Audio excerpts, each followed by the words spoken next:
Bismillahirrahmanirrahim. Assalamu alaikum. Today the topic of my lecture is factors affecting boiling points.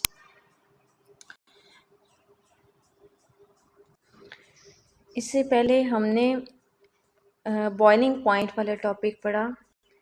अगर आपने वो lecture attend नहीं किया तो आप बॉइलिंग पॉइंट वाला लेक्चर जो है उसका मैं लिंक डिस्क्रिप्शन में ऐड कर दूँगी, वहाँ से आप वो लेक्चर अटेंड कर सकते हैं।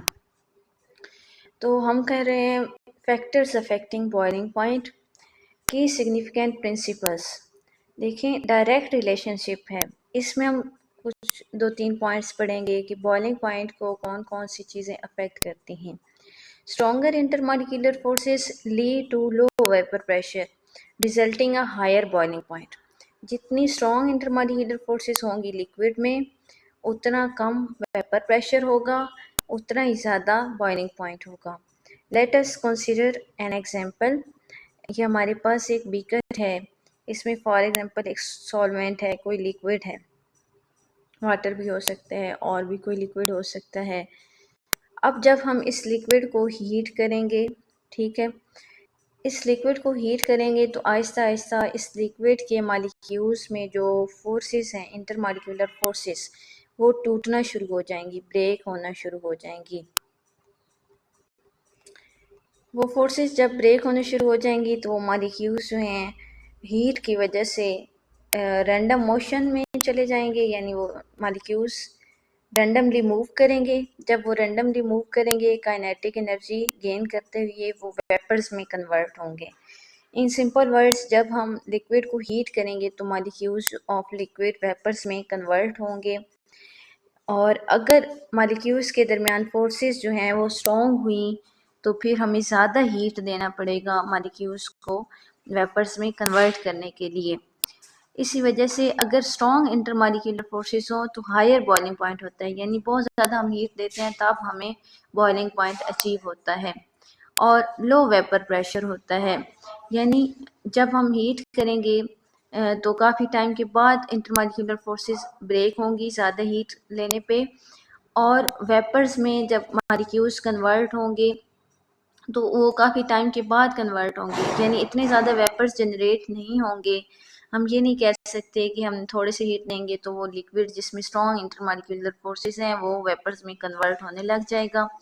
उन्हीं वेपर्स का जो है हम वेपर प्रेशर काउंट करते हैं, यानी वही वेपर्स जो वेपर प्रेशर एक्सर्ट करते हैं उस वही vapour pressure of that molecules कहलाता है। अब अगर लिक्विड में स्ट्रॉन्ग इंटरमॉलिक्यूलर फोर्सेस हैं तो वो इजीली वेपर्स में कन्वर्ट नहीं होगा, हमें ज़्यादा उसे हीट करना पड़ेगा, तो यानी उसका हाई बॉइलिंग पॉइंट होगा और लो वेपर प्रेशर होगा। कम वेपर्स बनेंगे, लो वेपर प्रेशर होगा। इसके अलावा जो दूसरा है पॉइंट वो है high attraction required. Molecules with high cohesive forces, high cohesive means sticky forces, या जैसे जो इंटरमॉलिक्यूलर फोर्सेस हैं, हाइड्रोजन बॉन्डिंग हो गई, London dispersion forces, dipole induced dipole forces, instantaneous dipole induced dipole forces वगैरह।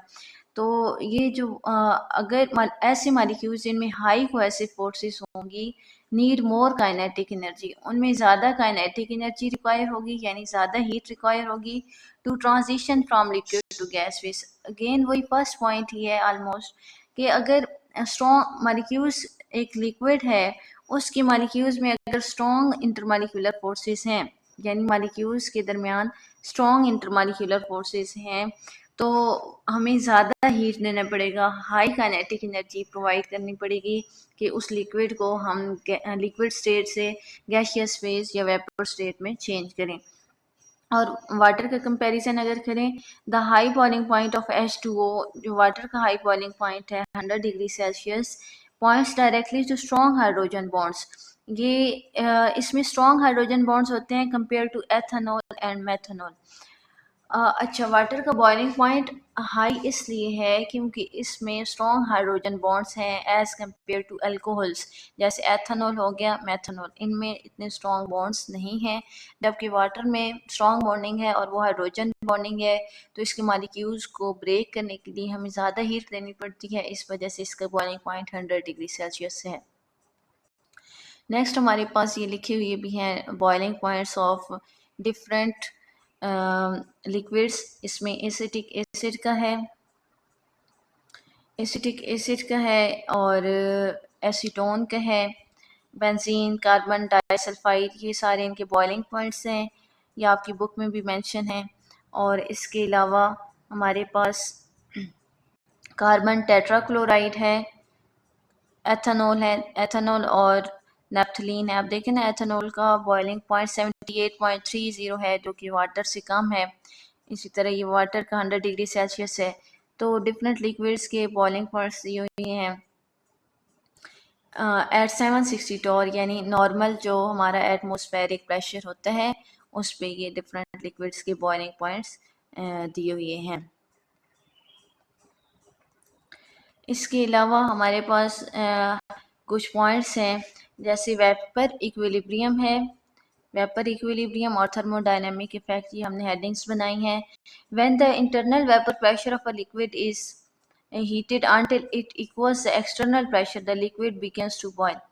अच्छा, जब हम एक लिक्विड को हीट करते जा रहे हैं, एक लिक्विड है हमारे पास और हम उसे हीट करते जा रहे हैं, तो एक पॉइंट ऐसा आता है जब उसका वेपर प्रेशर इक्वल हो जाता है एक्सटर्नल एटमॉस्फेरिक प्रेशर, यानी वो जो लिक्विड जिसको हम बॉयल कर रहे हैं उसका जो होता है प्रेशर, वेपर प्रेशर, उसकी वेपर्स का प्रेशर इक्वल हो जाता है एक्सटर्नल एटमॉस्फेरिक प्रेशर के, तब उसे वो लिक्विड जो है वो बॉयल होना स्टार्ट होता है। ये हमने पढ़ा था बॉइलिंग पॉइंट वाले टॉपिक के अंदर भी। नेक्स्ट क्या है, इसमें जो मेन अब चीज़ हमने कंसिडर करनी है वो रूल है, और वो है if external pressure changes the boiling point immediately changes. अगर एक्सटर्नल प्रेशर चेंज हो जाता है तो बॉइलिंग पॉइंट फौरी तौर पे चेंज हो जाएगा। हम कहते हैं कि वाटर जो है, वाटर फॉर एग्जांपल इसके अंदर वाटर है यानी H2O, तो वाटर को जब हम बॉयल करते हैं तो एटमॉस्फेरिक प्रेशर हम सी लेवल का जो जनरल लेते हैं वो 1 atm है, यानी अबाउट 760 टॉर है।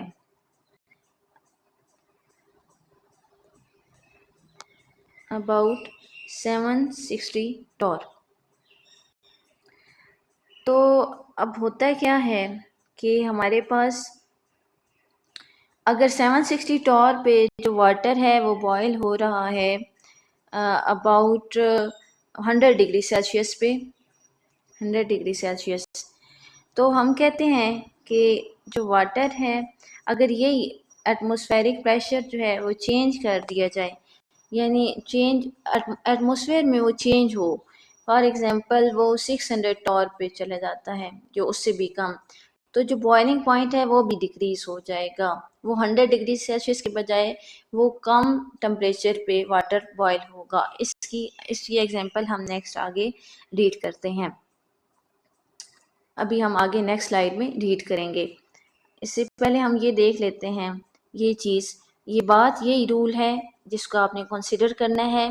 एट हाई प्रेशर, वो कहते हैं at high pressure more thermal energy is required to reach equilibrium raising the boiling point. High pressure होगा यानी एक्सटर्नल एटमॉस्फेरिक प्रेशर हाई होगा तो ज़्यादा हीट रिक्वायर होगी, ज़्यादा थर्मल एनर्जी रिक्वायर होगी इक्विलिब्रियम को रीच करने के लिए। इक्विलिब्रियम यानी वो पॉइंट जहाँ पे बॉइलिंग स्टार्ट होती है, जहाँ पे वेपर्स भी लिक्विड के अंदर एग्जिस्ट करते हैं और लिक्विड भी एग्जिस्ट करता है, यानी गैशियस फेज और liquid phase at a time boiling point पे एग्जिस्ट करती है। तो इनडायरेक्टली ये बॉइलिंग पॉइंट की बात कर रहे हैं कि more thermal energy is required to reach equilibrium raising the boiling point, यानी ज़्यादा एनर्जी रिक्वायर होगी हमें बॉइलिंग पॉइंट पे पहुंचने के लिए, और बॉइलिंग पॉइंट ज़ाहिर हाई हो जाएगा, कम टेम्परेचर पे वो लिक्विड बॉयल नहीं होगा। और अगर एट लो प्रेशर, अगर एक्सटर्नल प्रेशर लो हो जाएगा, less thermal energy is required to equalise pressure lowering the boiling point.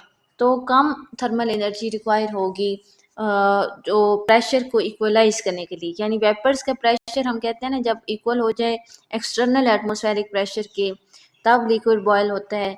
तो जब वेपर्स का जब एक्सटर्नल एटमॉस्फेरिक प्रेशर ही लो होगा तो हमें कम प्रेशर रिक्वायर होगा, यानी वेपर्स का कम प्रेशर होगा जो इक्वल हो जाएगा एक्सटर्नल एटमॉस्फेरिक प्रेशर के, तो तब वो बॉइलिंग स्टार्ट कर देगा, वो लिक्विड उस लिक्विड में बॉइलिंग स्टार्ट हो जाएगी। और नेक्स्ट है boiling point versus elevation. Elevation हम बात करते हैं बुलंदी की, बॉइलिंग पॉइंट वर्सेस एलिवेशन। हमारे पास वेरिएबल प्रेशर कुछ पॉइंट्स हैं, इनको देख लेते हैं कि water boils at 120 degree Celsius under high pressure and at just 25 degree Celsius at highly reduced pressure.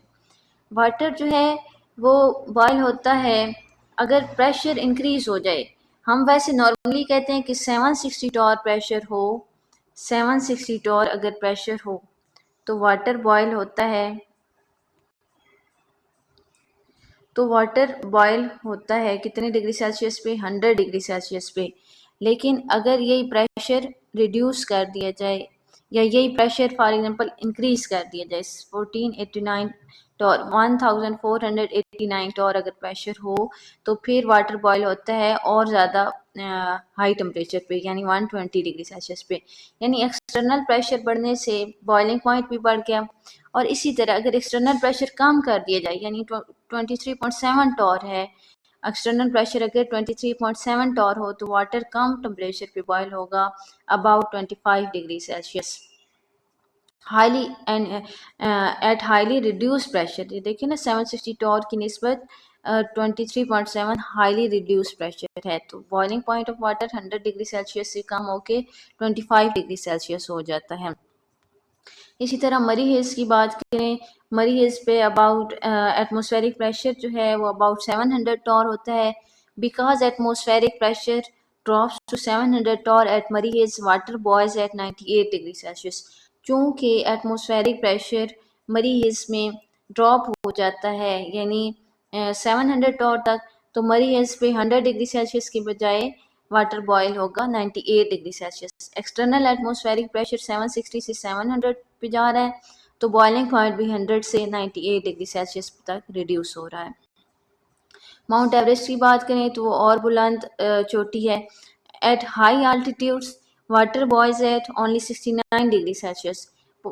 ज़्यादा बुलंदी पे वाटर बॉयल होता है 69 डिग्री सेल्सियस पे because of low atmospheric pressure, low atmospheric pressure होने की वजह से, यानी एक्सटर्नल एटमॉस्फेरिक प्रेशर कम हो रहा है तो जो बॉइलिंग पॉइंट है वो भी डिक्रीज हो रहा है। इसके अलावा एक आर्टिफिशियल प्रेशर एप्लीकेशन है जो हम डेली लाइफ में देखते भी हैं, वो क्लोज्ड इन्वायरमेंट की जो कुकर है, प्रेशर कुकर। इसमें क्या होता है, a pressure cooker is a sealed vessel preventing vaporised water from escaping. Pressure cooker basically एक सील्ड वेसल है जो प्रिवेंट करता है यानी बचाता है वेपराइज्ड वाटर को, वो वाटर जो वेपर्स में कन्वर्ट हो जाए, फ्रॉम एस्केपिंग यानी उस कुकर में से बाहर निकलने से बचाता है। देखें अगर हमारे पास ये प्रेशर कुकर है, इसको हम हीट करते हैं, ठीक है, इसको हम फ्लेम देते हैं यानी हम हीट करते हैं, तो यहाँ से वेपर्स बनते हैं, अपवर्ड राइज होते हैं। अब ऊपर चूंकि लिड है और सील्ड है, क्लोज्ड है ये कंटेनर कुकर जो है, तो ये वाटर के वेपर्स जो बनते हैं ये बाहर जाने के बजाय दोबारा लिक्विड की सरफेस पे आके टकराते हैं। तो ये फिर जो वाटर के अंदर हमने जो चीज़ गलानी है, जिसको हमने पकाना होता है, उसको ये उसको पकाने में ये वेपर्स मदद करते हैं। देखें एक्सेलरेटेड कुकिंग यानी स्पीड ऑफ कुकिंग बढ़ जाती है, तो एक्सेलरेटेड कुकिंग में देखें the capture steam forces pressure on to the water surface. जो स्टीम कैप्चर यानी जो बाहर नहीं जाने दी गई, जो कैप्चर की गई स्टीम जिसको इस कंटेनर यानी इस कुकर के अंदर से बाहर नहीं जाने दिया गया वेपर्स को, वो forces pressure on to the water surface, वो प्रेशर अप्लाई करेंगे वाटर सरफेस पे। यहाँ से जो है लिक्विड के मालिक्यूल्स, वाटर के मालिक्यूल्स अपवर्टाइज होते हैं, और जब उन्हें वापस जाने का रास्ता नहीं मिलता तो वो लिड के साथ टकरा के दोबारा ये वापस आ जाते हैं, लिक्विड के अंदर मिक्स हो जाते हैं। ऑन द वाटर सरफेस वो आके टकराएंगे, काजिंग वाटर टू बॉयल, और ये जो स्टीम होगी, ये जो वेपर्स होंगे, ये वाटर को बॉयल करने में हेल्प करेंगे एट मच हायर टेम्परेचर, बहुत ज़्यादा हाई टेम्परेचर पे, क्योंकि हीट बाहर जा ही नहीं रही नीचे से, यानी जो हम टेम्परेचर दे रहे हैं एट द बॉटम, वो लिक्विड को वेपर्स में कन्वर्ट कर रहा है, वो वेपर्स इस कुकर से बाहर नहीं जा रहे बल्कि इसी कुकर के अंदर हैं। तो ये वेपर्स यूज़ होते हैं for cooking the food faster, यानी टेम्परेचर ऑफ लिक्विड और ज़्यादा बढ़ जाएगा, जो अंदर मटेरियल है, जो लिक्विड है, जिसके अंदर कोई चीज़ पक रही है, तो वो लिक्विड का टेम्परेचर हाई हो जाएगा और वो चीज़ जो है वो जल्दी पक जाएगी या कुक हो जाएगी। And this massive increase in heat absorption allows food to cook much faster. ये जो बहुत ज़्यादा इंक्रीज होता है, अगेन वही बात कि जो हीट एब्जॉर्ब हो रही है, वेपर्स बाहर नहीं जा रहे हैं, वो हीट अंदर ही इस कुकर के अंदर एब्जॉर्ब हो रही है, तो ये क्या करती है, this allows food to cook much faster, ये हीट हेल्प करती है, अलाउ करती है कि फूड जो है वो बहुत जल्दी कुक हो जाए। ये था हमारे आर्टिफिशियल प्रेशर एप्लीकेशन जो हम डेली लाइफ में भी देखते हैं। डेली लाइफ में हम इस फिनोमिना को ऑब्जर्व करते हैं, वेरी कॉमन फिनोमिना है। तो यहाँ पे हमारा जो टॉपिक है फैक्टर्स अफेक्टिंग बॉइलिंग पॉइंट, ये कंप्लीट हो जाता है। तो अगर आपका कोई क्वेश्चन हो तो आप कमेंट सेक्शन में बता सकते हैं, आपको आंसर प्रोवाइड कर दिया जाएगा। Thank you for watching. And at the end, I have a request. Please like and subscribe my channel. Thank you.